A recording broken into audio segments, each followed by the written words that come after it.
नमस्ते, प्रणाम सभी को। शुरू करें। नवांशा जो है ना वो बहुत इंपॉर्टेंट चार्ट है। एक तो आपकी मेन कुंडली होती है जिसे हम D1 कहते हैं, डिविजनल चार्ट 1। अब है डिविजनल चार्ट 9, D9 कहते हैं जिसे। D9 बेसिकली क्या है कि हमारे जो मेन कुंडली है उससे हम 16 चार्ट बनाते हैं, और जिसके अलग अलग कैलकुलेशन के फॉर्मूले हैं। महर्षि पराशर जी ने 16 चार्ट दिए जिन्हें षोडश वर्गा कहा जाता है। इसमें से जो टॉप के, जैसे कहते हैं इंपॉर्टेंट, जो मिनिमम देखने तो षड वर्गा 6 डिविजनल चार्ट हम देखते हैं। कहीं कहीं हम सप्त वर्गा, कुछ लोग कहते हैं नहीं 7 चार्ट देखो कम से कम। और अगर अच्छे आइडियली तो आप 16 के 16 चार्ट देखो। हाँ, लेकिन षोडश तो चलो ठीक है, टाइम तो लगेगा क्योंकि एक एक चार्ट पे अगर 2-2 3-3 मिनट भी लगाओगे तो समय काफी लग जाएगा पूरी कुंडली समझने में। लेकिन ये है कि जिससे संबंधित वो चार्ट है, जैसे नवांशा चार्ट जो है, जो सबसे इंपॉर्टेंट चार्ट है आफ्टर D1, मेन कुंडली D1 है, फिर D9 है जिसे नवांशा चार्ट कहते हैं। तो ये नवांशा चार्ट क्या है कि ये आपको इसको ना केवल वो आपको आपके ग्रहों का बल बताता है, बल्कि ये आपको आपके स्पाउस के बारे में, आपकी मैरिज, आपके जीवन के लाइफ पार्टनर के बारे में भी बताता है। ठीक है। तो D9 आज सबसे पहले आप सीखोगे, इसके बाद D3 कराऊंगी। D3 चार्ट जो होता है वो दृष्टिकोण कहलाता है, वो भाई बहनों के लिए देखा जाता है। फिर D12 द्वादशांशा चार्ट जो है वो माता पिता के लिए देखा जाता है। फिर D10 दशमांशा जो है वो आपके प्रोफेशन के लिए देखा जाता है। बेसिकली ये जो नाम दिए गए हैं इसका मतलब उतने भाग आपको राशि के करने हैं। जो राशि में 12 भाग है, 12 कुंडली में 12 घर हैं, और एक एक राशि 30 डिग्री की है। तो अगर 30 डिग्री को मैं 9 भागों में डिवाइड कर दूं तो वो कहलाएगी नवांशा कुंडली। मतलब अब मैं वो भाग उठा लूंगी जहां जहां ग्रह बैठा है। सपोज एक ग्रह 21 डिग्री का बैठा है, देखो 30 डिग्री को आप 9 भागों में डिवाइड करो, 30 डिग्री डिवाइडेड बाय 9 करेंगे तो आपके पास एक डिवीजन आएगा 3 डिग्री 20 मिनट का। आप चाहो तो करके देख सकते हो, 30 divided by 9 it is equal to. Ma'am 3.33, 3.33 आ हाँ, रहा है। 3.33 आ रहा है ना, तो 3.33 मतलब कि एक उसके 1/3 पोजीशन है ना, 3 डिग्री पूरी है और एक 1/3 ऑफ द 1 डिग्री। तो एक डिग्री यस साठ मैम। मिनट की होती है ना, 60 मिनट की होती है, तो 1/3 क्या हुआ, 20 मिनट। 60 मिनट की है ना एक degree. Yes ma'am. Yes ma'am. हाँ, तो 3 डिग्री 20 मिनट का एक नवांशा हो गया। तो अब हम क्या करेंगे, सपोज सपोज कुंडली में आपका कोई ग्रह बैठा है 21 डिग्री का, 21 डिग्री का, है ना। अब वो तो 21 डिग्री, उस पूरी राशि 30 डिग्री का वो हाउस है, मतलब जो राशि उस घर में पड़ी है तो 30 डिग्री, और 21 पे बैठा है। तो अगर मैं 3 degree 20 minute 3 degree 20 minute count करना शुरू करूँ तो ये सेवंथ नवांशा हो गया।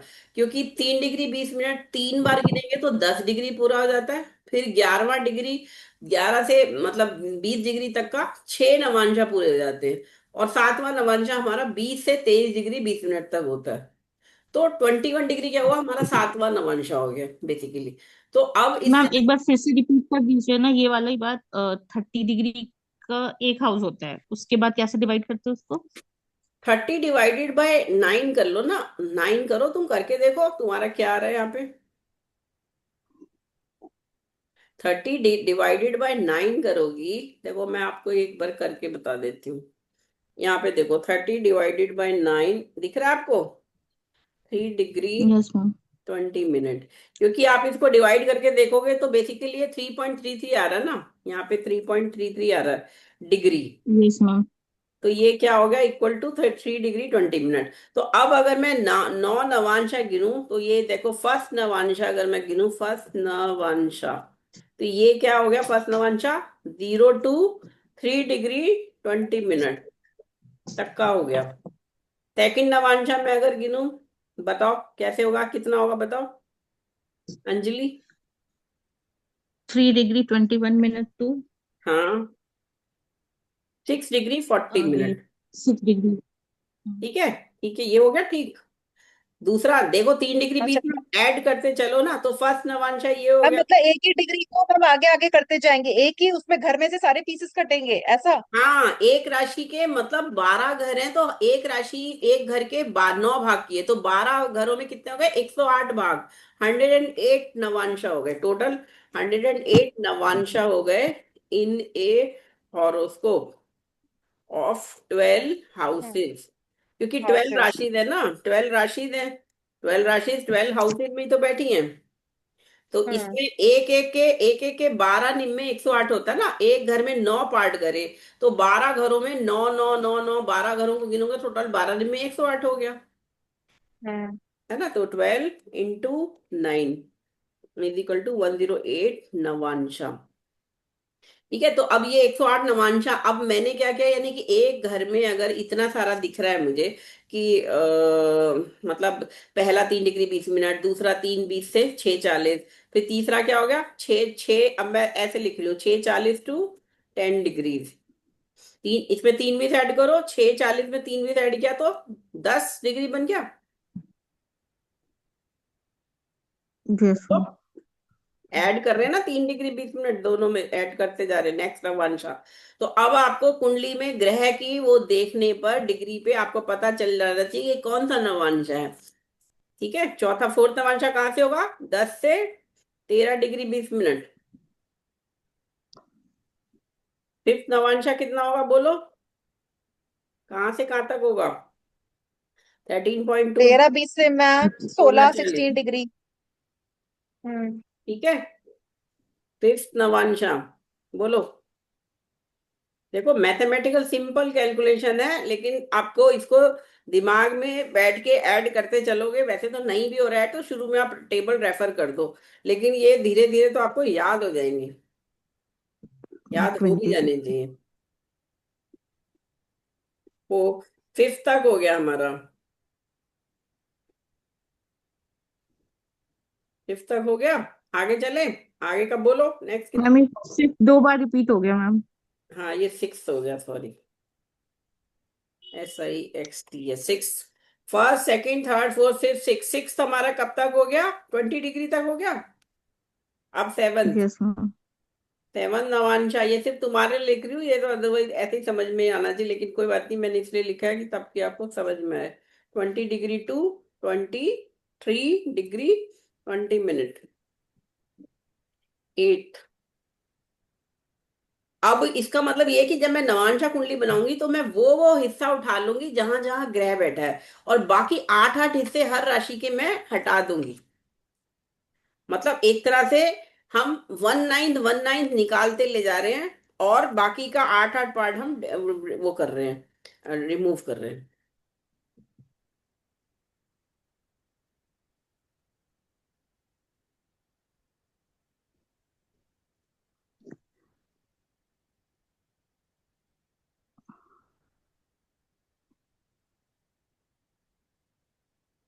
ठीक है, यहां तक समझ में आ रहा है, नाइन्थ, नाइन्थ नवांशा पे खत्म हो जाएगी राशि। Hello, 26 degree yes ma'am. 40 minute to 30 degree, ये हमारा हो गया, ये एक एक राशि के इतने टुकड़े ऐसे हो गए। तो अब आप समझो कि एक एक राशि के वो हिस्से हमने ले लिए जो हमें जहां जहां ग्रह बैठा है। अब मैंने बोला था 21 डिग्री का कोई ग्रह है, 21 डिग्री का मतलब क्या हुआ, कहाँ तक आएगा, ये सेवन नवांशा हो गया ना, 20 डिग्री टू 23 डी 20। तो कोई ग्रह 21 डिग्री का है तो सेवन नवांशा में बैठा बस। ठीक है, अगर मैं बोलूं कोई ग्रह 27 डिग्री का है तो बताओ कौन सा नवांशा होगा। 27 डिग्री कहाँ आएगा, 26 degree to 40 minute to 30 degree में आ जाएगा, तो ये नाइन्थ नवांशा में आ जाएगा, अगर कोई ग्रह 27 डिग्री का है कुंडली में। ठीक है, तो ये नवांशा की हो गई। अब ये तो आपने सिर्फ नवांशा समझ लिया कि 9 नवांशा हैं हर हर राशि में। अब रवांशा किस किस राशि से कौन से कहाँ जाएगा वो हमें चार्ट बनाना सीखना है। तो उसके लिए आप ये समझो नेक्स्ट चार्ट क्या है। और ये देखो, आपको मैंने मूवेबल फिक्स्ड और डुअल पढ़ाए थे ना साइन, कौन से होते हैं मूवेबल साइन बताओ। मैम मूवेबल थे मैम। मैम एक मिनट को मैम लिब्रा था। हम्म। मैम लिब्रा है, और मैम केप्रिकॉन है, हम्म। और कैंसर है। 4 7 10 मैम, 4 7 10। हम्म। और एक और है ma'am. One four ma'am seven Aries में टेन है। One one four four seven seven ten ten ठीक है, इसके बाद के अगले सारे साइन, हर साइन जो मूवेबल आता है उसके बाद नेक्स्ट साइन फिक्स्ड होता है, और उसका भी नेक्स्ट साइन होता है वो डुअल होता है साइन, ये राशि है।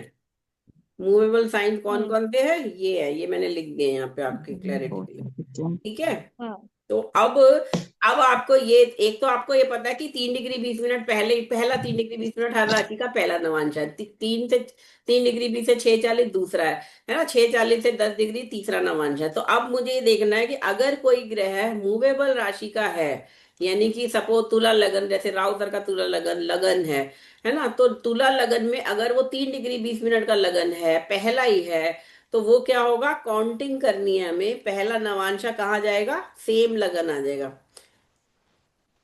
मतलब जब भी कोई ग्रह या लगन मूवेबल साइन का होगा तो काउंटिंग वहीं से शुरू करनी है, जो भी नंबर आ रहा है उसका, मतलब नवांश का, उस राशि से गिनना है हमें, जहां वो बैठा है। जैसे तुला लगन था, और अगर 21 डिग्री का लगन में ही कोई ग्रह बैठा हुआ है, तो 21 डिग्री मतलब सातवां नवांश गिनना है। तो तुला से शुरू करेंगे, तुला से गिनना शुरू करो, 7 8 9 10 11 12 1।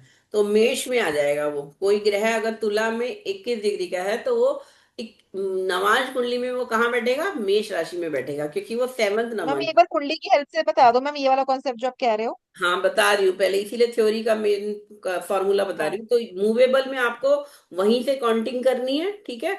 फिक्स साइन है, अगर टॉरस, लियो, स्कॉर्पियो, कुंभ, ये राशियों में कोई ग्रह बैठा है या लगन है, तो उसमें जो नवांशा की काउंटिंग है वो कहाँ से शुरू होनी है, वो 9th हाउस से शुरू होनी है। जो राशि है उससे 9th पे पहले जाओ, और फिर वहां से सातवां गिनो। अगर 21 डिग्री का कोई टॉरस में बैठा है, तो मैं टॉरस से पहले 9th राशि पर जाऊंगी।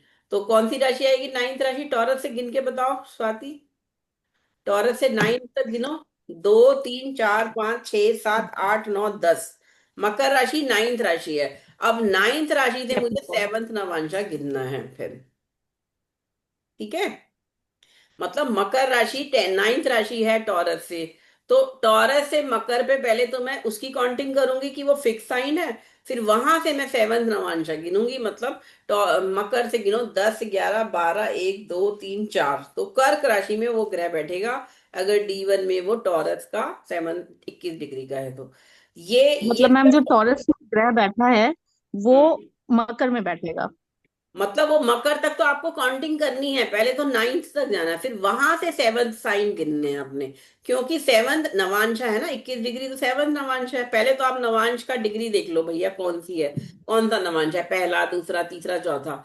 उसके बाद आपका सेकंड स्टेप है कि आपको देखना है कि अगर मूवेबल साइन है तो वहीं से काउंटिंग करनी है, फिक्स साइन है तो 9th हाउस पे जाओ, वहां से काउंटिंग करनी है नवांश की। और अगर डुअल साइन, यानी कि मिथुन, कन्या, धनु, मीन में कोई ग्रह है, तो काउंटिंग कहाँ से करनी है, पांचवें साइन से, फिफ्थ साइन फ्रॉम फ्रॉम जो भी यहाँ पे ग्रह बैठा है। In case of dual sign, 3 6 9 12 counting start from the fifth sign from itself. यानी कि अगर है, मिथुन लगन से करेंगे ना, मिथुन डुअल साइन चाहिए हमें, डुअल साइन या वर्गो लगन है या धनु लगन है या मीन लगन है, तो उस केस में अगर वहां लगन में कोई ग्रह बैठा है, या लगन का ही अगर नवांशा मैं देख रही हूँ, और लगन मान लो मिथुन डिग्री का 21 डिग्री है, सेवंथ नवांशा मैं भी आपको लेके चल रही हूँ पहले। तो 21 डिग्री का अगर लगन मिथुन है, तो मेरे को काउंटिंग कहाँ से स्टार्ट करनी है, पहले तो मैं मिथुन से पांचवें साइन पे जाऊंगी, यानी कि 3 4 5 6 7। तुला आ गया 7 नंबर, और वहां से फिर मुझे सेवन साइन गिनने हैं, क्योंकि 21 डिग्री मेरे को जाना है। तो मैं सेवन से गिनूंगी, 7 8 9 10 11 12 1। तो मेष में वो ग्रह बैठेगा या लगन होगा जो 21 डिग्री का मिथुन है, वो मेष राशि मुझे नवांश में बनानी है। ये थ्योरी है, फॉर्मूला है। अब हम कुंडली में मैं जाके आपको दिखाती हूँ, याद रहेगा इतना तो नोट कर लो कम से कम, कि मूवेबल है तो काउंटिंग वहीं से है, फिक्स्ड है तो 9th हाउस से है, डुअल साइन है तो 5th हाउस से है, काउंटिंग ऑफ नवांशम। ठीक है अंजलि मैम स्वाति। ऐसा तो बहुत बहुत कॉम्प्लिकेटेड हो जाएगा। कॉम्प्लिकेटेड नहीं है, ये बहुत इजी है, और ये मैनुअल करते हैं हम लोग। ये शुरू में आपको लग रहा है, अभी मैं आपको कुंडली से समझा देती हूँ, बस ये याद लिख लो, नोट कर लो बस। अब मैं आपको कुंडली में लेके जा रही हूँ ताकि आपको वहां से समझ में आए कि वो नवांश कुंडली ऐसे कैसे बनी। राउत सर की कुंडली पे ही लगाते हैं, चलो। हाँ मैम, उन्हीं की कुंडली में दिखाओ कैसे है। हम्म। और मैम तमाशा कुंडली बनाते क्यों है मैम? नवांशा की, अच्छा चलो पहले इसको भी कर ही लें कवर, छोड़ो। पहले अभी कुंडली बनाना मैं आपको बताती हूँ, उसका पहले उसका लॉजिक समझो, क्योंकि आपको ये भी पता होना चाहिए कि क्यों हम इसको लगा रहे हैं। ये देखो यहाँ पे आप इसका पहले तो ऑब्जेक्टिव समझो क्या है। ठीक है। पहली बात, कोई भी कुंडली जो है बिना नवांश कुंडली के प्रिडिक्शन नहीं किया जाता। नवांशा कुंडली को ऐसे वैल्यू दी गई है कि अगर हमारा D1 कुंडली हमारा शरीर है, तो उसके जो प्राण है, जो आत्मा है, वो D9 है। अगर D1 एक पेड़ है, तो उसका जो फल है वो D9 चार्ट है। इतना ज्यादा, जो अगर D1 हमारा कुंडली जो है हमारा स्थूल शरीर है, जैसे हमारा फिजिकल बॉडी होती है, वैसे ही हमारा सूक्ष्म शरीर जो है वो हमारा जो आत्मा है, सूक्ष्म शरीर, वो D9 कुंडली है। इतनी वैल्यू दी गई। इवन एक एक हमारे प्रोफेसर एक थे जो जिन्होंने हमें पढ़ाया था 2001 में मेरे को अलंकार में, गणेश सर, वो तो इतनी वेटेज देते थे कि एक विद जो देखो आप लोगों ने देखा होगा पंडित, वो टेवा कहते हैं ना, बिना डिग्री का एक सिंपल सा एक चार्ट होता है। टेवा सुना है वर्ड आप लोगों ने? Yes ma'am. No ma'am. जिसमें सिर्फ मेन कुंडली D1 होती है और कोई चार्ट नहीं होता। D1 कुंडली अगर सिंगल देखा जाए तो उसे डी टेवा कहते हैं। और उसमें डिग्री भी नहीं लिखते वो लोग, पंडित लोग सिर्फ कुंडली एक बना देते हैं, उसमें ग्रह बस लिख देते हैं, उसको टेवा कहते हैं, जिसमें डिग्री नहीं लिखी हुई है और अकेला चार्ट है जहाँ पे। उस टेवा टेवा को तो हमारे वो गणेश सर जो थे वो ये बोलते थे कि ये कुंडली ऐसे टेवा से प्रिडिक्शन करना ऐसे है जैसे एक वैश्या वैश्या या एक न्यूड औरत खड़ी है आपके सामने। मतलब आपको नवांश के बिना तो कुंडली देखनी ही नहीं है, इतनी वैल्यू है नवांश की, समझे? तो मैम अब वो लगन से भी इम्पोर्टेंट है, लगन से भी ज्यादा इम्पोर्टेंट है नमाज। इम्पोर्टेंट तो लगन से तो थोड़ा ही ज्यादा इम्पोर्टेंट, मतलब बराबर ही समझेंगे दोनों को, क्योंकि अभी मैं आपको बताऊंगी वेटेज कैसे देखते हैं। जैसे अगर 20 में से मार्क्स मैं देती हूँ, षड वर्ग में 20 मार्क्स हैं, 6 चार्ट को हमें मार्क्स देने हैं। तो अगर 6 मार्क्स आपको, 20 में से 6 नंबर आप D1 कुंडली को वेटेज दे रहे हो, तो 5 मार्क्स आपको नवांश के देने हैं 20 में से, मतलब 1/4। ठीक है, 1/4 से थोड़ा सा ज्यादा D1 है, लेकिन नवांश की इतनी वैल्यू है कि 20 में से 11 नंबर तो D1 D9 ही ले लेंगे। फिर बाकी D3 है, D12 है और चार्ट है जो भी। तो ये वेटेज, इसे इसे कहते हैं विमशोपक बल कहते हैं इसे। तो आपको बस इतना भी समझना है अभी के लिए, पहले आपको सिर्फ D9 बनाना सीखना है, और फिर उसको देखना कैसे वो भी मैं बताऊंगी। D9 क्योंकि आपके अर्धांगिनी या आपके जो सोल पार्टनर है उसके उसका आपको विवाह के लिए, आपके ग्रहों का बल देखने के लिए, स्ट्रेंथ कितनी है, हर ग्रह के बल को देखा जाता है D9 में। तो समझ में आता है कि अल्टीमेटली ये व्यक्ति कितना कर पाएगा, क्योंकि एक तो आप प्रारब्ध लेके आए हो, लेकिन आप अपने फ्री विल और एफर्ट से भी तो मेहनत करोगे इस जीवन में। और हो सकता है कोई करे ही ना, गुड लक लेके आया है, जैसे राहुल गांधी है, अपना लेके तो भाग्य से तो पैदा हो गया कि उसके पास राजयोग का भाग्य है, महाभाग्य योग में पैदा, लेकिन वो खुद कितना कर पा रहा है, अल्टीमेटली उसको कितना मिलेगा, वो अपने हार्डवर्क करके ही तो उसको अपने भाग्य को ले सकता है। वो नवांश कुंडली दिखाएगी, तो इसीलिए नवांश कुंडली की वैल्यू है। और first half of the life मैंने तो ये देखा कि जो लोग 35 से 40 उम्र तक तो D1 कुंडली को देख के ही प्रिडिक्शन कर सकते हो आप। D9 से स्ट्रेंथ जरूर देख लोगे, लेकिन D1 कुंडली की दशा वगैरह जो है सब D1 पे लगा लो। लेकिन आफ्टर 40, जब एक इंसान पूरा एडल्ट हो गया है, अपना उसका एक स्टेबिलिटी आ गई है, स्टेबिलिटी लाइफ में, नौकरी, एजुकेशन पूरी, शादी हो गई, बच्चे हो गए, अब जो लाइफ है second half of the life 40 to 80 या आगे का समय, अब प्रिडिक्शन आपको नवांश कुंडली को ही मेन रख के करनी पड़ेगी, उसी को दशा भी मैम ये कॉन्सेप्ट नवांश। मैंने भी सुना है मैम कि 40 के बाद D9 देखना चाहिए, पर मैम क्या ये किसी क्लासिक्स में लिखा है कि 40 के बाद ये D9 किसी कंसिडर करना क्लासिक चाहिए? में नहीं लिखा, ये मैंने अपने रिसर्च से निकाला और मैंने अपने वीडियोस में बोला है, और अब लोग इसको देख रहे हैं और इससे बहुत अच्छे रिजल्ट आते हैं। ठीक है, D1 को भूलना नहीं है, D1 तो है ही, क्योंकि वो तो बेसिक आपका फ्रेमवर्क है, स्केलेटन है, जो हमारा शरीर का ढांचा बना है ना, कि कोई 5 फुट 10 इंच हाइट है, किसी की 6 फुट है, किसी की 4 फुट हाइट है, वो मेन ढांचा तो D1 ही है। अब उसके ऊपर मांस कितना भरा, रंग आपने काला कर लिया धूप में करके, काम करके, या आपने अपने को केयर करी, अपने अपनी हेल्थ का ख्याल रखा, वो फाइनल D9 बना के दिखा रहा है आपको जीवन को। आपने अपने हार्डवर्क डाला, आपको इंजीनियर बनने का योग था, लेकिन आपने एक 3rd डिवीजन में इंजीनियरिंग करी है और आपने टॉप करके IIT से इंजीनियरिंग करी है, वो D9 दिखा रहा है। इंजीनियर तो बन रहे हो, D1 भी दिखा रहा है, लेकिन किस क्वालिटी का, वो D9 दिखाएगा। है ना? आपने शादी तो आपका योग है, शादी तो आपकी हो गई, लेकिन शादी में कितना सुख है वो आपका D9 दिखाएगा। तो इस तरह से हर तो मैम चीज अगर को, D1 में अगर खराबी हो गया, हम तो किसी को ये ना बोले सब खराब हो जाएगा, हम D9 भी देखें उस पर्सन का। बिल्कुल बिल्कुल, D9 तो अल्टीमेट कहना चाहिए कि इट इज द फाइनल। जब हम जाएंगे ना तो जो हम छोड़ के जाएंगे या जो हमने फाइनली अचीव करा लाइफ में, वो आपको D9 दिखाएगा। तो मैम आपने अपनी मैम तो रिसर्च में देखा है D9 40 के बाद ही उसकी वैल्यू है, मतलब उससे पहले उसकी वैल्यू नहीं है, मतलब उससे कम उम्र के लोगों की D9 देखने का नहीं मतलब नहीं, नहीं है। वैल्यू तो D1 D9 की पूरे जिंदगी भर है, शुरू से। मैंने सिर्फ दशा के लिए बोला है, दशा अगर दगानी होगी कि कभी कोई इवेंट कब हो रहा है, तो जनरली जो 40 के बाद की उम्र की जो दशाएं है ना, उसको अब आपको देखना है कि वो ग्रह विष्णु स्थान में, लक्ष्मी स्थान में बैठा था D1 में कि D9 में। D9 में अगर वो अच्छा बैठा है, अगर D1 में वो नीच का था, D9 में वो एग्जॉल्टेड हो गया, उच्च का हो गया, तो अगर 40, अब यहाँ पे आप देखो इनका लगन जो है तुला लगन है, मूवेबल साइन है, और ये लगन की डिग्री क्या है, 21 डिग्री 48 मिनट। तो कौन सा नवांश हो गया, सेवंथ। तो ये हो गया 7th, यस मैम। ठीक है ना, मतलब 3 20 3 20 3 20, 10 डिग्री तक 3 नवांश पूरे हो गए, ये याद रखो। 3 स्टॉपेज है नवांश में, 10 डिग्री पे 3 पूरे हो रहे हैं, 20 डिग्री पे 6 नवांश पूरे हो रहे हैं, और फिर 10 बची डिग्री में 3 और नवांश हो रहे हैं। तो 30 डिग्री को हमने 10 10 10 3 भागों में बांटेंगे, तो पहले 3 नवांश पहले 10 डिग्री, फिर बीच में, बीच के थे 6 6 नवांश हो गए पूरे 20 डिग्री तक, और फिर 30। तो अब ये 7वां नवांश है, तो काउंटिंग कहाँ से शुरू होनी है, यहीं से शुरू होनी है। तुला से सेवंथ हाउस कौन सा बनता है, 1 2 3 4 5 6 7। तो मेष लगन होना चाहिए नवांश का लगन। तो ये देखो, ये नवांश कुंडली में मेष लगन आ गया, एरीज 1 नंबर। तो मैम इसमें लगन चेंज हो गया तो does it make any difference कि वो पहले लिब्रा लगन थे और नवमास में अब वो एरीज लगन बन गए? Does it make any difference to his personality? बिल्कुल। आपका जन्म हुआ है कि तुला लगन में, जन्म से आपको एक लिब्रन ट्रेड मिला है कि आपको इस तरह की आदतें हैं, ये सब है। अब विद टाइम, काम करते करते, नौकरी करते करते, या ज्योतिष करते करते, या घर में लोगों के साथ रहते हुए, पड़ोसी अड़ोसी, ये वो इन्फ्लुएंस है। अब आपका 45 के बाद सर का नेचर क्या हो गया, अब ये मेष, मेष का हो गया, मंगल का रूल आ गया।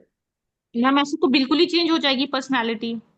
हाँ हाँ, मैम, तो ऐसे हो तो सबको जाती है, बिल्कुल चेंज बिल्कुल हो होती है, जाएगा। सब कुछ ही चेंज बिल्कुल हो होती जाएगा है, मैम। बिल्कुल होती है। मैंने बोला ना, आप बेसिक टेम्पलेट जो है वो तो हो ही रहेगी, जो आपका बेसिक, मतलब आपका जो बेसिक नेचर है। लेकिन आप सोचो कितने सालों में लोग बदल जाते हैं, कैसे बदल जाते हैं, और कहीं कहीं तो बेटर हो जाते हैं। ऐसा नहीं है कि खराब ही हो जाए, अच्छा भी होगा।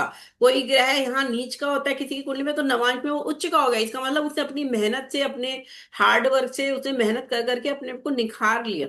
नवांश में अगर ग्रह उच्च का हो गया, अच्छा हो गया, बेटर हो गया। अगर शत्रु राशि से हट गया, अष्टम में बैठा था, छठे में बैठा था, अब अच्छा बैठ गया, तो वो फिर बेटर हो रहा। तो कोई इशू नहीं है, इसको इसको इसको जज मत करो। सिंपल, अभी सिंपल ये सीखो कि कौन सा ग्रह कहाँ है, क्योंकि हमें ग्रहों का बल तो नवांश से ही समझ में आएगा। तो पहले तो लगन का समझ में आ गया, अब दूसरा ग्रह उठाओ, सन उठाओ। सन कन्या राशि का है, डुअल साइन का है। काउंटिंग कहाँ से स्टार्ट होती है, 5th हाउस से,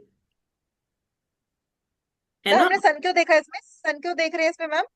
अरे लगन के बाद सन से शुरू करो ना, sun moon Mars Mercury, serial से शुरू करेंगे ना, संडे से। संडे है ना सन का पहला, पहला अच्छा।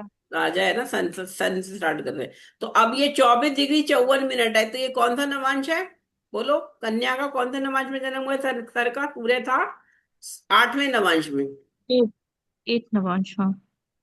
ठीक है। और इसमें काउंटिंग कहाँ से स्टार्ट होनी है, डुएल में 5th से स्टार्ट होनी है काउंटिंग। तो पहले तो कन्या से 5th पे जाओ, 1 2 3 4 5, मकर आ गया। अब यहां से 8वां नवांश गिनना है, 1 2 3 4 5 6 7 8। तो लियो में होना चाहिए सन, ये देखो लियो में है सन यहाँ नवांश में। ठीक है, सिंपल। मैम एक बार फिर से, कन्या से हम लोग 5th में गए। क्योंकि डुअल साइन कन्या है ना, राशि से डुअल में बैठे हैं एक ये दो ग्रह, तीन सन चार मरकरी, पाँच तीनों डुअल में बैठे हैं। तो ये तीनों अपने से कहाँ से काउंटिंग स्टार्ट होनी है, 5वें से होनी है। तो सन तो हमारा आ गया, सन आ गया, 5वां पहुंचे, पहले तो मकर में पहुंचे। और काउंटिंग हमेशा वहीं से स्टार्ट करनी होती है, जो जो ग्रह, जब मैं बोलूंगी काउंटिंग स्टार्ट करो, तो पहले तो यहाँ से 5वें गिनना है ना, तो 1 2 3 4 5, 5th। अब यहाँ से नवांश की काउंटिंग है, तो 1 2 3 4 5 6 7 8। तो लियो राशि में सन नवांश में आ गया। मैम। मैम जहाँ फिफ्थ फिफ्थ अभी खत्म हो रहा है वहीं से स्टार्ट कर दे गिनना, जहाँ फिफ्थ खत्म हो रहा है उसी बॉक्स से। जो भी ग्रह जिस राशि में बैठा है ना, हमेशा वहीं से काउंटिंग स्टार्ट करनी है। जब हमने तुला में देखा था तो यहीं से तो गिनना शुरू करा था, यहाँ से थोड़ी ना करा था। हमेशा काउंटिंग जहां पे जो ग्रह है वहीं से स्टार्ट करनी है। तो मूवेबल में तो वहीं से लेनी है जो है, लेकिन डुअल में मैंने क्या बोला, जहां डुअल से पहले पंचम पे जाओ, क्योंकि पंचम से नवांश को गिनना है। नवांश की काउंटिंग यहाँ पे कहाँ से है, पंचम से। तो पहले तो यहाँ से पंचम पे जाना है, तो 1 2 3 4 5, और यहां से फिर आठवां गिनो, 1 2 3 4 5 6 7 8, तो लियो आ गया। अब मरकरी भी यहीं पे है, तो फिर पंचम पे जाना है पहले, क्योंकि डुअल साइन में पांचवें से शुरू करना है नवांश। तो यहां से पंचम ये हो गया, अब यहां से ये मरकरी है सातवें नवांश में। तो कहाँ हो गया, 1 2 3 4 5 6 7। तो कर्क में होना चाहिए मरकरी, ये देखो कर्क, कर्क में है मरकरी। ठीक है। अब केतु देखो, केतु कौन से नवांश में है बोलो, कौन सा नंबर है, कितना, कौन से नवांश में है केतु इस समय, कन्या में। चौथा नवांश है ये। के केतु है मैम फोर्थ नवांश हाँ, में। तो कन्या यहाँ से मकर पे जाएंगे पंचम पे पहले, और फिर वहां से फोर्थ गिनना है। तो 1 2 3 4 5, एक और दो यहाँ से तीन फोर्थ गिनो, चार 1 2 3 4। वन तो टू केतु होना थ्री चाहिए मेष फोर। राशि में यहाँ पे। तो ये देखो केतु लगन में आ गया मेष राशि में। एक दो तीन ठीक है चार अंजलि, एक दो तीन तीनों चार। ग्रह हो गए हाँ हमारे मैम। पूरे। अब शनि को बताओ, मैम तो शनि। आपने सारे इसी बॉक्स के आपने गिनते चले गए, कुछ उसका सीक्वेंस नहीं है? जैसे आपने सन देखा, सन के बाद मरकरी केतु देखा, कोई सीक्वेंस नहीं देखते हम किस पहले क्या गिनने हैं? अरे ये कोई आपको थोड़ी ना कह रहा है, कोई पूछ रहा है क्या, वो तो आपसे पूरी कुंडली मांगेंगे। आप चाहे यहां से शुरू कर लो, कहीं यहां से कर लो, कहीं से भी कर लो। आपको पहले तो लगन तो ओके। पहले बिठाना पड़ेगा, सबसे पहले तो लगन करना ही है। उसके बाद आप कोई भी ग्रह ले लो। मैंने सन से इसलिए शुरू करा कि सन राजा है ग्रहों का। फिर मैंने देखा कि सन के साथ ही दो ग्रह और बैठे हैं, तो मेरे लिए अब आसान हो गया ना, कि पांचवें तक तो मुझे जाना ही था, वहीं से मेरे को आगे नवांश गिन लेना है। तो सीधा मैं वहां से तो मैम नवांश गिन रही हूँ। सर की पर्सनालिटी में राहु केतु आ गया लगन में, तो सर को तो मैम आपने कहा था लगन का इन्फ्लुएंस राहु पे तो बड़े पेक्यूलियर फीचर्स देता है, तो सर को ये अट्रैक्शन और वो सब भी दे रहा है। बिल्कुल, वो तो है ही। और चंद्रमा तुला का है यहाँ पे राहु के साथ, तो कभी कभी थोड़ा सा जिद आ जाती है, एडमेंट हो जाते हाँ हैं। मैम, जिद हो जाता है ना, चंद्रमा और राहु आगे साथ में तो जिद्दी हो जाते हम्म, हैं। जिद्दी। तो पहले नहीं थे सर इतने जिद्दी, अब ज्यादा जिद्दी। और ऑब्वियसली ओल्ड एज में तो धीरे धीरे इंसान होने लग जाता है ना फिर जिद्दी, कि नहीं करना, जाओ हमें नहीं करना, जो मतलब वो फंड्स डिसाइड, तो फिर वो मानते नहीं है, सुनते नहीं किसी। तो ये खैर छोड़ो, मैम अब पर आगे चलो। राहु लगन में तो नहीं, राहु तो सेवेंथ हाउस में है ना मैम, उसकी दृष्टि है लगन पे, हाँ, नव तो मास राहु में। केतु एक्सिस तो दोनों मिलके जो पीड़ा तो दे ही रहे हैं ना। राहु केतु तो आमने सामने ही होंगे कभी भी, कोई भी कुंडली हो हमेशा आमने सामने होते हैं, चाहे D1 और D9 हो, कोई भी हो। अब राहु केतु यहाँ पे इस चंद्रमा को पीड़ा दे रहे हैं मिलके। हम्म। अब तो बताओ मैम सर की पर्सनालिटी पहले जैसे मैम लिब्रा थी, तो बहुत सर मतलब ब्यूटी ब्यूटी लविंग और वैसे मतलब होंगे बहुत अट्रैक्टिव। एक एज के बाद सर जो है बहुत मैम एरीज आ गया, तो मैम लीडरशिप और डोमिनेटिंग वाली क्वालिटीज आ गई सर में, ऐसा? नहीं, ये तो आप एक चीज से क्यों देख रहे हो, अभी पूरी कुंडली बनी कहाँ है, अभी पूरी कुंडली को एनालिसिस करना है ना, सारे आपस में सारी दृष्टि, एस्पेक्ट, योग ओके। सब देखने, तब जाके उसका विवेचन करना। अभी तो पहले आप कुंडली बना रहे हो नवांश। तो अब यहाँ देखो, आप ओके। शनि बताओ कौन से नवांश में है। वहां मत देखना, इधर देखो सिर्फ। शनि बताओ कौन सा नवांश है, पहले तो स्वाति बताओ।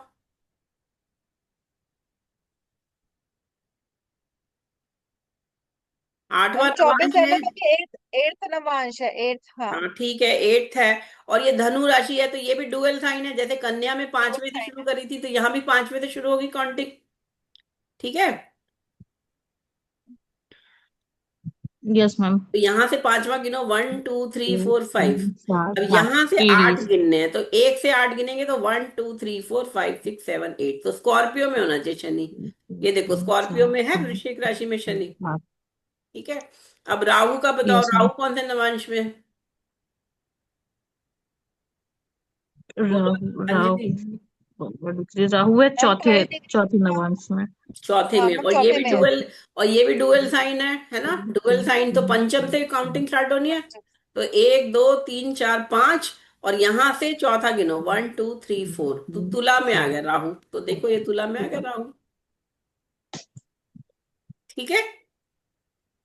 तुला में आ गया राहु, ठीक हो यस गया, मैम। समझ में आ गया यस राहु। मैम। अब लास्ट यस बचा है मैम। यस। जुपिटर। अब जुपिटर का नवांश बताओ जुपिटर। पहले क्या है। कौन सा नवांश है जुपिटर का, कौन सा नंबर का। एथ। एट्थ। और ये कर्क राशि है तो मूवेबल था ना, तो यहीं से काउंटिंग होगी स्टार्ट। तो कर्क से गिनो, 1 2 3 4 5 6 7 8, कुंभ में आ गया जुपिटर। आ गया कुंभ में जुपिटर नवांश में, देखो। Yes ma'am. तो अब यहाँ पे देखो, अब अगर मैं सिर्फ ये कुंडली देख के बोलूं कि अरे ये जुपिटर एग्जॉल्टेड है, लग्नेश लगन में है, चंद्रमा लगन में, मंगल भी बैठा है, अरे तो इनके तो बच्चे होंगे, बहुत अच्छा करेंगे बच्चे। घर की शादी हुई, बच्चे हुए? नहीं हुए ना। तो वो क्यों नहीं हुए, वो उसका रीजन यहाँ नवांश में समझो। शुक्र यहाँ शनि के साथ अष्टम में चला गया, बृहस्पति कुंभ राशि का हो गया, शनि बैरन राशि, और साथ में सूर्य देख रहा है तो जला देगा वो उसके उसको, जो बच्चा पैदा करने की जो इच्छा है उसे ही जला दिया। तो अब ये बच्चा ना होने का योग, मतलब बायोलॉजिकल चिल्ड्रन नहीं होंगे। ये बात अलग है, उनके शिष्य उनके बच्चे हैं, क्योंकि पंचम में संस्थान अपनी राशि में बैठा हुआ है, और यहाँ भी शनि अपने को दिख रहा है, तो उनके जो स्टूडेंट हैं वो बहुत अच्छा करेंगे, अच्छा कर रहे हैं। और सर उनको उनसे सर को सम्मान और प्यार और जो केयर होती है बच्चों के, बच्चों से पेरेंट्स को मिलती है, वो मिलेगी। लेकिन फिजिकल चाइल्ड बर्थ नहीं होगा, ये दिखा रहा है ये नवांश कुंडली साफ साफ। क्योंकि यहाँ शनि भी इसको देख रहा है, यहाँ से अष्टम से शनि भी देख रहा है पंचम भाव को, मंगल भी देख रहा है पंचम भाव को, बृहस्पति, तीन तीन पाप ग्रहों का प्रभाव पंचम पे आ गया, पंचम पीड़ित हो गया, बच्चे का घर पीड़ित हो गया। और जुपिटर भी कुंभ राशि का, मकर और कुंभ अच्छा नहीं बताएगा। मकर में तो कुंभ नीच का हो जाता है बृहस्पति, और कुंभ में वो थोड़ा देर से देने वाला होता है। तो फाइनली क्या हुआ, सर ने डिसाइड किया मुझे शादी नहीं करनी और ना बच्चे पैदा करने हैं। तो अब ये D1 कुंडली तो मुझे ऊपर ऊपर से चीजें दिखा रही थी, अंदर की बात जो है वो मुझे D9 कुंडली दिखाएगी किसी भी मैम व्यक्ति की। प्रारब्ध और प्रारब्ध जो है आप लेकर आए मैम, वो और जो हम पुरुषार्थ से करेंगे, तो पुरुषार्थ D9 से देख सकते हैं क्या हम? हाँ, तो ये देखो भाग्य में तो था, बच्चे पैदा कर सकते थे। ही वॉज मतलब फर्टाइल है, मतलब फर्टाइल थे, और मतलब उनमें पूरे योग्यता थी कि अगर वो शादी करते बच्चे होते उनके फिजिकल। लेकिन यहाँ D9 बता रहा है कि उन्होंने खुद ही प्लान किया कि मुझे नहीं चाहिए, मुझे नहीं करना, मुझे अपना जीवन ज्योतिष को देना है। एंटायर लाइफ उन्होंने ज्योतिष को दी। और राव सर ने ये बात बताई थी हमें क्लास में ही, कि मेरी मदर एज ए मदर, उन्होंने मेरे को बोला था, मतलब मुझे बोला था, वो भी बड़ी अच्छी जोशी थी, कि मैं एज ए मदर चाहती हूँ कि तुम्हारी शादी हो, तुम्हारे बच्चे हो, लेकिन एज एन एस्ट्रोलॉजर मैं देख रही हूँ कि तुम्हारी कुंडली में बहुत अच्छा योग नहीं है, तो तुम शादी भी मत करो और बच्चे भी पैदा मत करना। ये उनकी मदर ने उनको फाइनल बोला था। अदरवाइज मदर अगर कहती तो वो शादी करते, बिल्कुल करते, कि मदर की आज्ञा है चाहे बाद में कुछ भी हो। तो वो राव सर की मदर भी बहुत अच्छी एस्ट्रोलॉजर थी, और उन्होंने यही कहा कि तुम्हारा जीवन तो ज्योतिष के लिए है। उन्होंने अपने बच्चों को, मतलब अपने स्टूडेंट्स को अपने बच्चे बनाया, अपनी किताबें उनके बच्चे हैं, children books are my children, sir ने ये भी बोला है ना। तो वो सब ठीक है, वो सब अच्छा है, उसमें नाम इज्जत सब मिल रही है उन्हें। ये 511 एक्सिस जो है यहाँ सन लियो का, जुपिटर देख रहा है, मंगल शनि, वो दिखा रहा है कि इनके बच्चे, जो इनके स्टूडेंट हैं या इनकी बुक्स हैं, वो अच्छा करेंगी। लेकिन फिजिकल चाइल्ड बर्थ अगर मैं देखूं तो वो यहाँ नहीं है। इसी तरह वीनस देखो, अब यहाँ लगन, लगन में शुक्र बैठा है, गुड पर्सनैलिटी दे रहा है, और वीनस जब लगन से सप्तम को देखता है तो विवाह, मतलब ऐसा व्यक्ति औरत के बिना नहीं रह सकता, या जिसे कहते हैं औरत आसपास रहती हैं। तो आप देखो राउसर की 80% स्टूडेंट तो फीमेल होती हैं, राउसर को सारे तब घेर के रखते हैं, सर के घर पे भी कहीं पे भी, और वो सब है। लेकिन जो फिजिकल एक रिलेशनशिप है औरत के साथ, वो नहीं है। क्यों? क्योंकि यहाँ वीनस और सैटर्न अष्टम में नवांश में बैठे हैं, और मंगल उन्हें देख रहा। तो यहाँ पे वीनस जो फिजिकल रिलेशनशिप की बात आती है तो वो नील हो गई, जिसे कहते हैं ना पीड़ित हो गया यहाँ शुक्र, तो विवाह उन्होंने मैम नहीं मार्च की तो किया। सेवंथ दृष्टि, मार्च की तो मैम एट दृष्टि है ना, सेवंथ भी। मंगल तो पीड़ा तो देगा ना, शनि को भी देख रहा है, और यहाँ सेवंथ लॉर्ड भी है वीनस। नवांश कुंडली स्पाउस के लिए भी देखते हाँ हैं, हाँ। और ग्रहों के बल के लिए, दो चीजों के लिए नवांश कुंडली को देखना है। एक तो स्पाउस और मैरिज के लिए तो देखना ही है, उसके अतिरिक्त सिर्फ और हर ग्रह का बल देखने के लिए भी आपको नवांश को देखना है। तो एज ए कारक अगर मैं विवाह के सुख का देखूं तो यहाँ नील है उनकी हैप्पीनेस। अगर सर शादी कर भी लेते तो उनके झगड़े बहुत होते वाइफ के साथ, और झगड़े होते, और जेलसी, और बहुत मार कुटाई सब हो जाता फिर वो। तो इसीलिए, क्योंकि मंगल शनि देख रहे हैं, शुक्र अष्टम में, seventh Lord in eighth house चला गया, डाइवोर्स का भी योग है ये। तो फिर फायदा क्या होता है ऐसी शादी करके? कि जिसमें मैम इसलिए सर मना मैम कर देते हैं इसलिए भी किसी बोल का अगर सकती नहीं थी दिखता। कि हम्म। क्या बोल रहे हो? अंजलि बोलो तुम। मैं कह रही हूँ इसलिए मना कर देना चाहिए, हमें अगर किसी की ऐसा योग देखे तो we should advise not to get married, अगर ऐसा योग देखें तो। देखो आप कुछ ये नहीं होते मना करने वाले, आपको सिर्फ बताना है कि कैसी मैरिज। आप उन्हें बता दो भैया आपके विवाह होगा लेकिन हैप्पीनेस नहीं है, 10 में से 4 नंबर मिलेंगे आपको अगर मैरिटल हैप्पीनेस मिलेगी, क्योंकि झगड़े होंगे, कलह होगी, और फिजिकल रिलेशन भी आपके बहुत अच्छे नहीं होंगे। अब वो उसका डिसीजन है कि वो शादी करे ना करे, क्या अगर उसे शादी करनी है वो करे, नहीं करनी ना करे। एस्ट्रोलॉजर ने उसका भाग्य देख के सिर्फ ये बताना है। तो राव सर को उनकी मदर ने बता दिया, उन्होंने भी देखा 27 साल में, 26 साल तक कहते मेरे देखता था, लड़की वाले आते थे, 27 के बाद मैंने देखना छोड़ दिया और मैंने कह दिया मुझे शादी नहीं करनी, आजीवन मैं ब्रह्मचारी रहूंगा। तो ये उनका डिसीजन है ना, this is your choice, whether you want to get married, whether you want to get married and enjoy for 1 year and after that अगर डाइवोर्स हो रहा है तो हो जाए। कई लोग तो ये भी कहते हैं कोई बात नहीं, शादी एक बार कर लेते हैं, उसके बाद ठीक है हो जाएगा तो हो जाएगा डाइवोर्स, निभा पाए तो निभा लेंगे, कई लोग ऐसे भी होते हैं। तो अब आपका ये नहीं कि आप मना कर दो, हाँ आप ये जरूर बता दो कि भैया वैवाहिक सुख तो ज्यादा नहीं है, आपको विवाह का योग है लेकिन आप ना ही करो तो ज्यादा अच्छा है, हमारी तरफ से तो हमें ये दिख रहा है। ऐसे ही बच्चे पैदा करने में बच्चे हो जाएंगे, लेकिन वो बच्चा अगर आपको गाली दे रहा है या प्रॉब्लम कर रहा है या आपको छोड़ के चला जाएगा या आपके धन का नुकसान कर रहा है, तो फिर ऐसे बच्चे पैदा करो ही क्यों। लेकिन फिर भी कई लोग करते हैं, कहते हैं नहीं हमें एज ए फिजिकल चाइल्ड तो चाहिए, मतलब बायोलॉजिकल चाइल्ड चाहिए कि खानदान चलाना है आगे। तो उस केस में वो उसकी चॉइस है ना, लेकिन उसको सुख नहीं है उस बच्चे से बेसिकली, क्योंकि वो शत्रु ही आपके घर में बच्चा पैदा हो गया बन के। तो आपको तो ऐसे संतान का ले आगे झुक जाता है, हर हर दुनिया झुकती है। तो राव सर ने अपना चॉइस रखी कि मैं नहीं करूंगा, और ऑब्वियसली वो उन्होंने 94 के हो रहे हैं अब तक, और बच्चे उनके स्टूडेंट, हम बच्चे सारे स्टूडेंट ही उनके बच्चे हैं एक तरह से, है ना। तो एज ए केयर उन्हें सब मिल रही है, क्योंकि जुपिटर कार यहाँ एग्जॉल्टेड है और यहाँ भी 11th हाउस में है, तो उनको जो बृहस्पति को जो प्रेम मिलना चाहिए एज ए पिता या गुरु, एज ए गुरु, बल्कि पिता भी छोड़ो यहाँ गुरु है बेसिकली वो, तो वो गुरु का सारा सम्मान उन्हें मिल रहा है ना। सूर्य भी देख रहा है, लेकिन एज ए फिजिकली अगर पिता वाला गुरु बने तो वो नहीं मिल रहा उन्हें, फिजिकल फादर। मैम इसका मेन रीजन ये भी कह सकते हैं क्योंकि जो 7वें घर का स्वामी है वो 8वें घर में बैठ गया है, मतलब 8वें घर में तो जो भी ग्रह बैठते हैं वो डूब जाते हैं। हम्म। तो 8वां घर तो उसका गड्ढा ही है ना, बेसिकली गड्ढा है, और रिसर्च भी है, राउसन ने रिसर्च खूब करी। अब यहाँ देखो लगने जो D1 का लगन था वीनस, वो यहाँ अष्टम में चला गया। तो राउसन ने सेकंड हाफ में रिसर्चेस ज्यादा करी। राउसन खुद बताते हैं कि विद नौकरी तो मैं कुंडलियां ही देखता रहता था, मैं सारा दिन ऑफिस करता था, फिर लोग आ जाते थे, फिर उनकी कुंडलियां देखो, तो मैं रिसर्च तो कभी कर ही नहीं पाया, कि मेरे को जो लगता था ये टॉपिक है मैं ज्यादा से ज्यादा 5-10 कुंडलियां लगा लेता था उस पैरामीटर पे। अल्टीमेटली रिसर्च तो उन्होंने रिटायरमेंट के बाद करी है, जब वो रिटायर हो गए सिक्सटी मैम आपने नाइन रिसर्च क्यों करा, कि रिसर्च नाइन करी क्यों, कहा मैम क्या देखे? 8th हाउस रिसर्च है ना, 8th हाउस में कोई ग्रह जाएगा, ऑकुल्ट साइंसेज है, छुपा हुआ ज्ञान है, उसको खोजना। तो वो उन्होंने फिर ओल्ड एज में, या जिसे कहते हैं आफ्टर रिटायरमेंट, सीनियर सिटीजन बनने के बाद, 58 ईयर्स में रिटायरमेंट होता था, तो 1990 में रिटायर हो गए थे सर। 90 के बाद उन्होंने रिसर्चेज करी और भारतीय विद्या भवन में रिसर्चेज शुरू कराई। उससे पहले तो सिर्फ पढ़ाते थे, सिर्फ अलंकाराचार्य पढ़ाते थे 2 साल, और उसके बाद 90 के बाद फिर उन्होंने रिसर्च शुरू कर दी। और अब देखो 2025 आ गया, 35 साल हो गए।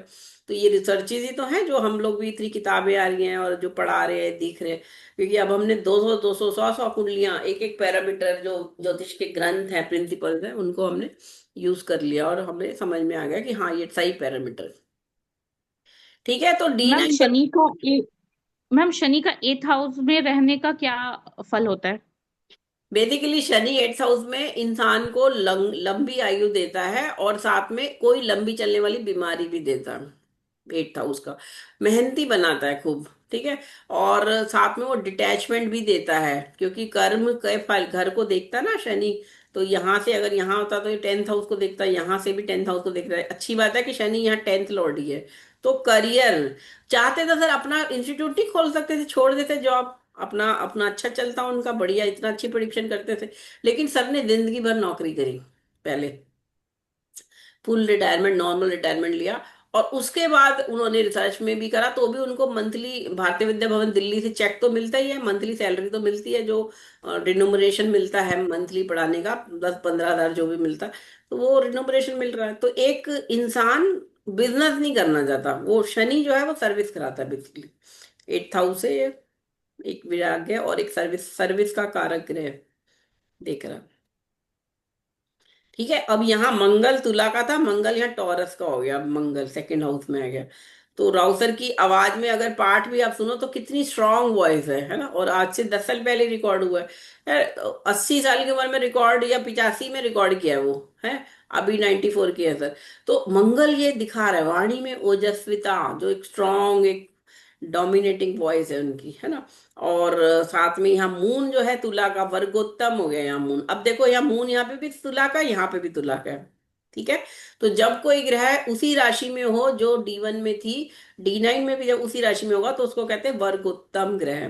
तो ये वर्गोत्तम मतलब ये अच्छे फल देगा, जैसे कि कोई उच्च का ग्रह फल देता है, जैसे टॉरस में चंद्रमा होता है तो बहुत अच्छे रिजल्ट होते हैं, 3 डिग्री तक टॉरस राशि में उच्च का होता है चंद्रमा। तो अब ये मून क्या दिखा रहा है, माइंड उनका इतना स्ट्रांग है, ब्रेन स्ट्रांग, उनकी मेमोरी शार्प है, वो जिद पे आ जाएंगे तो वो कर करके छोड़ेंगे, अगर वो आज सोच ले तो वो कर डालते हैं उस चीज को, और वो कर भी पाएंगे चाहे 94 के हो गए, बिकॉज मून वर्ग उत्तम है हम। और ऑब्वियसली 80 के बाद तो कितने ओल्ड एज के लोगों की डिमेंशिया हो जाता है, किसी को कोई और प्रॉब्लम हो जाती है, भूलने लगते चीजें। राव सर अभी भी शायद सर को याद रहता है ना, बिकॉज मून मून माइंड है ना, माइंड बहुत स्ट्रांग है, मेंटली वेरी स्ट्रांग। मरकरी यहाँ कन्या का था, एग्जॉल्टेड था, अब मरकरी कर्क का हो गया है। तो मरकरी की वैल्यू थोड़ी सी कम हुई है यहाँ पे, क्योंकि मरकरी यहाँ एग्जॉल्टेशन साइन से अब कर्क में आ गया। सन बेटर हो गया, सन यहाँ कन्या राशि का था, अब सन स्वग्रही हो गया, तो सन हेल्थ का भी कारक है, सन फादर का कारक है, सन गवर्नमेंट जॉब का, प्रमोशंस का। तो राव सर को 4 प्रमोशन मिले अपने करियर में, है ना। और डायरेक्टर जनरल रिटायर हुए CAG के, है ना। प्राइम मिनिस्टर जितने थे इनके टाइम के, नरसिम्हा राव और बाकी सब लोग डरते थे इनसे, क्योंकि ये CAG थे, तो सारा पूरी गवर्नमेंट डरती है कि क्या निकाल दे ऑडिटर, सेंट्रल ऑडिट, है ना। तो ये सर सर ने वो सब सब करा। और जुपिटर ये कारक है ज्ञान का, 11th में गया, यहाँ जुपिटर उच्च का था कर्क का, अब ये कुंभ का हो गया, तो इनोवेशन IT की राशि में चला गया, 11वें में कर गया, तो गेन हुआ, सब सर को बहुत अवार्ड्स भी मिले। पहले हाफ में ये ज्यादा आध्यात्मिक और ज्यादा वो थे, जैसे पुराण, 18 पुराण पढ़े, वेद पढ़े, सारी वो सब चीजें पढ़ी। अब वो क्या कर रहे हैं, इंग्लिश के थ्रू पढ़ा रहे हैं और उसको एक रैशनल अप्रोच दे रहे हैं ज्योतिष को। पहले तो वो वेद पाठी और जैसे शास्त्रों में लिखा है 26 ग्रंथ सर ने पढ़े, वो सब ये कर्क का जुपिटर वो दिखा रहा है। आफ्टर 40, आफ्टर 40-45 सर का क्या हो गया, टेक्निकली वेबसाइट, इंटरनेट, और ऑब्वियसली उसके थ्रू ज्योतिष को ऑनलाइन कर पढ़ा दिया, और अभी भी ऑनलाइन पढ़ा रहे हैं हम लोगों को। चलो ठीक है, नवांश के चार्ट पे वापस चले, नोट्स पे। मैम बड़ा इंटरेस्टिंग टॉपिक है मैम, ये हमें थोड़ा होप मिल रही है कि अगर किसी का 40s तक लाइफ ठीक नहीं है तो हो सकता है 40s के बाद ठीक हो जाए। हाँ वो तो है ही, अपनी मेहनत से आप कर सकते हो। चलो ये मैंने आपको मोटा मोटा अभी नोट्स में आप पढ़ भी लोगे तो समझ में आ जाएगा, अब बनाना समझ में आ गया ना, याद हो गया, अभी एक पहले दिन में इतना आ गया मैम ना एक बात बहुत है। बता दो, मैम D9 में मेरा सेकेंड हाउस में सन आ जाएगा तो मेरी आवाज भी डोमिनेटिंग हो जाएगी 40s के बाद। हाँ ठीक है, ओके, यहाँ तक मतलब हमने सीख लिया। अथॉरिटेटिव। हाँ अथॉरिटेटिव। ठीक है, चलो ये मेकिंग का ये फॉर्मूला ये सब मैंने लिख दिया, अब आगे चलते हैं, है ना। तो ये सब मैंने आपको वैसे, अच्छा ये देखो, remaining degrees of D1 having unwanted portion of D1 horoscope for analysing for prediction is discarded in interpretation of a area related to spouse. मतलब हर राशि में से 9-9 में से एक एक भाग लेते गए, जहां जहां ग्रह बैठा था बाकी सारे हटा दिए हमने। तो अब आप सोचो, जो चीज हमें 365 डिग्री हम देख रहे थे D1 को, अब मुझे वो क्या दिख रही है उसका 9th पार्ट सी दिख रहा है, मैग्नीफाइड, 9 टाइम मैग्नीफाइड व्यू मुझे दिख रहा है नवांश में। Navamsa is the 9 time magnified view of D1 horoscope, basically ये याद रखो। अब आगे आ जाते हैं, एक एक ग्रह देख लेते हैं, अगर वो नवांश का लॉर्ड बनेगा तो। मैंने अभी आपको क्या बताया, मंगल उनका तुला से मेष हो गया ना नवांश राउतर की कुंडली में। अब अगर यहाँ D9 का लगन सन सन लग्ना लॉर्ड बन जाता तो स्पाउस इज हार्ड। अब ये पति के बारे में, पति पत्नी के बारे में D9 कुंडली क्या बताती है ये समझो। अगर सूर्य बनता है तो स्पाउस हार्डवर्किंग होगा, रिप्यूटेड, रॉयल फैमिली, अच्छी फैमिली का खानदान। मून बनता मैम, तो, हाँ बोलो। मैम प्लैनेट्स D9 लॉर्ड मतलब कि सन अगर लगन में होगा तो। D9 लग्ना लॉर्ड, ये लिख लो। लो, लग्नेश। Yes ma'am. ठीक है। तो अब अगर मून लग्ना लॉर्ड बनता है D9 का, तो spouse will be passionate, sensuous, gentle, modest. अब राहु सर की कुंडली में तुला से मेष हो गया था, तो मंगल बन गया उनका D9 लॉर्ड। तो ये क्या हो गया, spouse will be hot tempered, powerful, quarrelsome and adulterous. तो राहु सर की शादी क्यों नहीं करी? उनकी माँ ने भी देखा कि भैया पत्नी जो आएगी वो डोमिनेटिंग भी होगी, गुस्सा भी करेगी, और बाद में कुछ झगड़े बढ़ ही जाएंगे। तो ठीक है ना, फिर क्यों करनी है? ठीक है, समझ गए। Yes ma'am.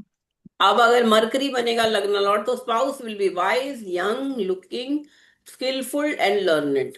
अच्छा हो जाएगा, है ना। जुपिटर बनेगा लग्न लॉर्ड D9 का, तो स्पाउस विल बी चेस्ट, पवित्र होगा, वर्चुअस होगा, लर्नेड होगा, hold a high position. Venus बनेगा तो spouse will B sensuous, handsome, romantic, fond of entertainment, keeps ladies happy. जो वीनस का प्योर आ गया ट्रेट, है ना। और सैटर्न बना लगना रहा, तो spouse will be old, lower status, weak and sick most of the time. ये आपको एक जनरल एक आइडिया देने के लिए, ये सिर्फ हम तब देख रहे हैं जब और कोई ग्रह नहीं देख रहा D9 के लगन को और D9 के लगना लॉर्ड को। तो ये प्योरली ये फल दे देगा। अगर सपोज लगन, लग्नेश जुपिटर है ना, धनु लगन बन गया D9 का, और उधर लगन में चंद्रमा बैठ गया, मंगल बैठ गया, राहु केतु कोई आ गया, तो अब वो फल जो है वो थोड़ा मॉड्यूलेट हो जाएगा, जो भी है। कहीं पे वो पीड़ित हो जाएगा, कहीं शुभ है तो बढ़ जाएगा। वो तो आपको देखना ही है, जैसे D1 कुंडली देखना है वैसे D9 में भी सारे ग्रहों का एस्पेक्ट देखना है। तो ये मोटा मोटा आपको याद रखना है। अब आप इसके देवी देवता पे आओ। अब समझो नेचर कैसे गवर्न होता है। अभी तो मैंने आपको बनाना बताया और कैसे क्या फल मिलेगा वो देखा। अब डिवाइन, ह्यूमन और डेविल जो 9 नवांश हैं, उसके देवता जो हैं, एक एक का देवता कैसे गिनना है। पहले नवांश का देवता देव होगा, दूसरे का मानव होगा, तीसरे का दैत्य होगा, फिर चौथे का फिर से देव, ह्यूमन, फिर डेविल, देव ह्यूमन डेविल, ऐसे गिनना है आपको हमेशा। तो ये वाले से आपको और क्लैरिटी मिलेगी कि कौन सा ग्रह देव नवांश में है तो वो अच्छा फल दे देगा, मानव में है तो वो कुछ मानव की जैसे इच्छाएं होती हैं वो कभी काम, क्रोध, लोभ, मोह, मद मत्सर में फंसा रहता है। और डेविल में तो वो बिल्कुल इनह्यूमन हो जाएगा, मतलब वो तो मार भी सकता है फिर वो। तो क्राइम के केस में डेविल नवांश में जनरली, दैत्य नवाज में ज्यादा ग्रह होते हैं। एक सीरियल किलर जेफरी डैमर की कुंडली में राउतर ने हमें दी थी, जो हम लोग कराते भी हैं, वो उसमें आप देखोगे 50% से ज्यादा प्लेनेट डेविल नवांश में। क्योंकि क्राइम की इंस्टिंक्ट तो सभी के अंदर थोड़ी बहुत तो होती है, लेकिन वो कितना कोई उसको मॉडरेटली कंट्रोल कर लेता है और कौन उसको मार देता है। देखो कोई रोड रेज हुआ, कुछ लोग तो थोड़ा झगड़ा होगा, थोड़ा बहुत बोला चले जाएंगे, लेकिन कुछ लोग तो हाथापाई पे उतारू हो जाते हैं। कई लोग पिस्तल चला देते हैं, गोली चला देते हैं, मार देते हैं कि जस्ट मेरी गाड़ी को टच कर गई आपकी गाड़ी। है ना, टोल प्लाजा पे कितनी न्यूज आती है टीवी पे कि टोल प्लाजा के बंदे को मार दिया गन निकाल के। इतना ज्यादा उनका गुस्सा था कि जरा सी बात पे इतना किसी का मर्डर कर देगा कोई, बताओ, अनजान व्यक्ति का। तो ये आपको हेल्प करेंगे प्रिडिक्शन करने में, ये तीनों।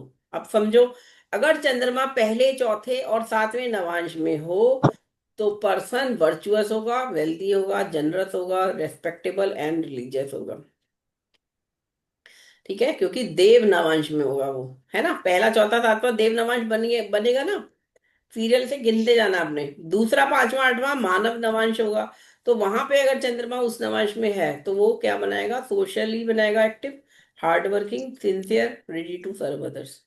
चंद्रमा अगर, मैम मतलब हम लोग इसको जनरलाइज कर सकते हैं ना कि फर्स्ट, फोर्थ, सेवेंथ और 10th जो है वो डिवाइन ही होगा। बिल्कुल बिल्कुल, हर ग्रह का मतलब जो भी, अब ये चंद्रमा मन का कारक है ना, मन मन से ही तो इंसान मन के हारे हार मन के जीते जीत, जो डर गया वो मर गया, है ना, ये सब बोला है। तो मन बहुत इंपॉर्टेंट है, मून बहुत इंपॉर्टेंट है, क्योंकि अल्टीमेटली दिमाग में ब्रेन ही तो है जो सारा चला रहा है। हार्ट तो फिजिकली पंपिंग कर रहा है, बॉडी को, पार्ट्स को ब्लड दे रहा है, ऑक्सीजन प्योरीफाई हो रही है, वो सब हो रहा है। लेकिन माइंड, ब्रेन जो है वो मून से देखना है। तो मून की पोजीशन किस नवांश में है हॉरोस्कोप में बड़ा इंपॉर्टेंट हो जाता है। और अगर ये तीसरे छठे नवम नवांश में हो गया तो ऐसा व्यक्ति थोड़ा तामसिक प्रवृत्ति का होगा, क्रूएल, विकेट, सिंफुल, पाप करने वाला, वायलेंट, गुस्से वाला, अब हिंसा करने वाला, ग्रीडी, लालची, स्टुपिड, बुद्धू भी हो सकता है, अडल्ट्रेस, व्याभिचार। तो ये सब चीजें आ जाती हैं। ये एक मोटा मोटा टेम्पलेट हमने बताया। अब इस पे फिर वही बात है, मून के ऊपर जुपिटर की दृष्टि है तो कंट्रोल हो जाएगी चीजें, वीनस आ गया, मरकरी आ गया, थोड़ा कम हो जाएगा ये सारा रोल। तो आपको इसे सिंगल सिंगल, जब वो कोई और ग्रह नहीं देख रहा तो उसका फल यहाँ आपको बताया गया। बट आपको ये तीनों चीजें लगानी पड़ेंगी साथ में, और जो भी योग हैं, अच्छे योग, बुरे योग, ये मैंने आपको बता दिया। एक प्लेनेट अगर सेम साइन में बैठेगा D9 में तो उसको वर्गोत्तम कहते हैं। वर्गोत्तम ग्रह एक्सीलेंट रिजल्ट देता है अपनी दशा में, महादशा, अंतरदशा, प्रत्यंतर या ट्रांसिट में, वो आपको एक्सॉल्टेड प्लेनेट की तरह से रिजल्ट दे देता हूँ। कब कोई प्लेनेट एक्सॉल्टेड, सॉरी, वर्गोत्तम होता है? जब पहले नवांश में हो मूवेबल साइन के, सेकंड में हो फिक्स के, और थर्ड नवांश में डुअल साइन के होता है, तो वो प्लैनेट वर्गोत्तम उसी राशि में आ जाता है जिसमें वो D1 में होता है। अब ये एक हमारा क्लासिक ग्रंथ है ज्योतिष का, सर्वात चिंतामणि जिसका नाम है, उसके अनुसार अगर any planet in its exaltation, own sign और वर्गोत्तम, इट विल गिव राजयोग, मतलब आपको बहुत लक फेवर करेगा उसकी दशा में।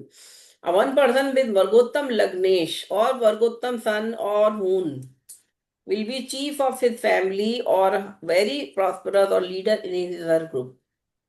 किसी का लगन वर्गोत्तम हो तो वो बहुत अच्छा फल देगा। साथ में सन और मून भी दूसरे लगन है, तीन लगन होते हैं, मेन लगन, सन लगन, मून लगन। तो अगर ये तीनों में से कोई भी एक या तीनों ही अच्छे हैं वर्गोत्तम, तो वो बहुत अच्छा रिजल्ट है। A वर्गोत्तम debilitated planet is capable of causing mischief. एक नीच का ग्रह है, अगर D1 में भी नीच का था, नवांश में भी नीच का हो गया, तो अब ये प्लेनेट तो ट्रिकी हो गया, ये आपको तंग करेगा। आप उसकी दशा में आपको नुकसान हो सकते हैं, चोट लग सकती है, झगड़े हो सकते हैं, जेल हो सकती है, और बहुत सारे जो भी नेगेटिव, वो तो डिपेंड करेगा कौन से घर का स्वामी है वो। आठवें घर का स्वामी नीच का हो गया, या छठे बारहवें का हो गया, ये सब देखना पड़ेगा। अब इससे बच, मैम ये पिछले वाली स्लाइड में एक क्वेश्चन था। बोलो। मैम जैसे पॉइंट नंबर 1 में है कि कोई भी जो प्लैनेट है वो अगर वर्गोत्तम है तो वो राजयोग करेगा, तो मैम अगर शनि हो या राहु केतु हो तो वो भी राजयोग करेंगे? हाँ, शनि की दशा में भी जो वर्गोत्तम वर्गोत्तम है तो होती वो है। अच्छा फल देगा शनि। उसको काम दिया गया आपको अच्छा फल देने का। और मैम अगर राहु केतु हो तो? हाँ, मेरी कुंडली में है, लगन वर्गोत्तम है, राहु केतु वर्गोत्तम है। तो क्या है कि वो अच्छा फल दे रहे हैं। मतलब तुला लगन है तो तुला ही मेरा नवांश में लगन है, और राहु केतु मेरा, राहु मकर का है, केतु कर्क का है, तो दोनों वर्गोत्तम है। तो वो उनकी दशाओं में मुझे अच्छा रहता है, मैं अच्छी तरह मैम से सेम काम कर, सेम राशि की होनी चाहिए, मैम सेम वर्गोत्तम में सेम राशि की होनी सेम चाहिए, राशि, सेम राशि, हाँ। ना कि सेम हाउस में बैठे हो, सेम राशि की होनी चाहिए। सेम राशि, हाउस तो किसी भी घर में आ जाए, वो किसी भी घर में वो राशि जाए, सेम राशि में बस चाहिए, ठीक है। तो अब ये हो गया वर्गोत्तम। अब लास्ट, एक और इम्पोर्टेंट लास्ट पढ़ा के क्लोज करूंगी, पुष्कर नवांश। ये आपको याद रखने की जरूरत नहीं है। पुष्कर नवांश आपको, पुष्कर नवांश कुंडली में सॉफ्टवेयर बता देता है। पुष्कर नवांश बेसिकली ऐसे पॉइंट्स हैं कुछ, जहां पे अगर कोई ग्रह बैठा हो तो वो आपको बहुत अच्छा फल देंगे। मतलब आपके एक तरह से अमृत की बूंदे हैं, समझ लो, बिखरी हुई अमृत की बूंदे, बिखरी हुई है कुंडली में कहीं कहीं। जैसे मृत्यु भाग खराब है, जहर है, विष है, कुछ ऐसे पॉइंट है, वो भी आपको सॉफ्टवेयर बता देगा। बेसिकली शास्त्रों में वो पर्टिकुलर दिए, याद रखना बड़ा मुश्किल होता है। 12 9 ग्रह कौन से, 12 राशियों में कहाँ कौन से पॉइंट पे वो मृत्यु भाग है, कौन से पॉइंट पे वो पुष्कर नवांश है। पुष्कर नवांश, सपोज कोई व्यक्ति बीमार हो जाता है, मृत्यु मृत्यु भाग में कोई प्लेनेट होता है तो वो बेसिकली उसकी दशा में बीमार हो जाता है। मान लो नेक्स्ट दशा जो आने वाली है ऐसे ग्रह की है जो पुष्कर नवांश में, इसका मतलब अब उसके ठीक होने के दिन आ रहे हैं, वो बच जाएगा।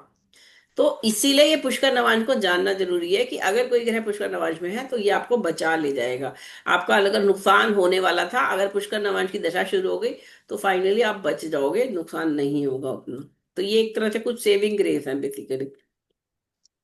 ठीक है, ये पॉइंट्स इंपॉर्टेंट है इसलिए मैंने लिखे हैं। ये 64वां नवांश, अब मेडिकल एस्ट्रोलॉजी में बेसिकली ये बहुत ज्यादा यूज होता है 64वां नवांश।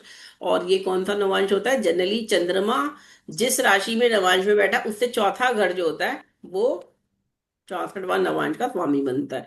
जैसे राउदर की कुंडली में हमने क्या देखा था, उनका तुला लगन, तुला में था ना लगन में, और वर्गोत्तम है उनका चंद्रमा, तो तुला ही हो गया। तो तुला से चौथा गिनेंगे तो क्या हो गया? मकर हो गया चौथा घर। तो मकर यानी शनि उनका 64वां नवांश का स्वामी है।